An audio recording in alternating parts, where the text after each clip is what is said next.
人体的免疫过程会呈现出昼夜节律，这似乎是一个普遍性的现象，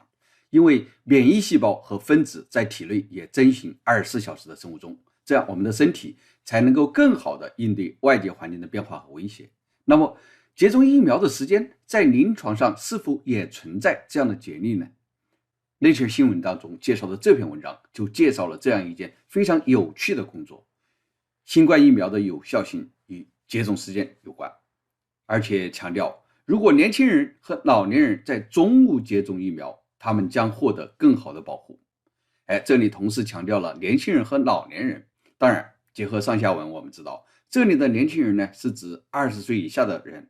老年人呢是指50岁以上的人。为什么强调年轻人和老年人呢？我想主要是因为年轻人的免疫系统可能还不够成熟，而老年人的免疫系统可能已经接近退化，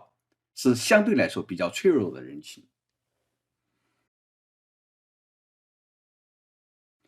一个人接种新冠疫苗的时间可能会影响其对该疾病的保护效果。为了评估接种时间对疫苗有效性的影响，这些科学家们评估了超过150万接种新冠疫苗的人的数据集。根据分析，这些在中午接种疫苗的人，也就是在上午晚些时候和下午早些时候之间，他们感染新冠病毒的风险比晚上接种的人要低。对于20岁以下和50岁以上的人来说，白天接种疫苗的好处更大。这种现象可能与身体的昼夜节律有关，也就是由昼夜周期驱动的日常波动。但是接种时间与有效性之间的确切机制仍不清楚。作者最后建议，这些发现可能会影响未来的免疫战略，将优先考虑在中午接种疫苗，以保护年轻人和老年人。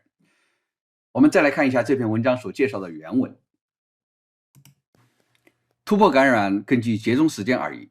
以上午晚些时候及下午早些时候接种相关的感染力最低，而晚上接种最高。接种时间仍具有显著意义，这是对患者年龄、性别和共病调整之后。这里的 comorbidities 是医学术语指的就是与某种疾病同时存在的其他疾病或者健康问题，比如说高血压、糖尿病、肥胖等等。在医学研究当中，纠正共病因素就可以更好地评估某种治疗或者是疾病预后的影响。在这里呢，主要是为了考察接种时间的统计学意义。患者结果是一致的，不管是对2剂基本疫苗接种者还是加强剂接种者，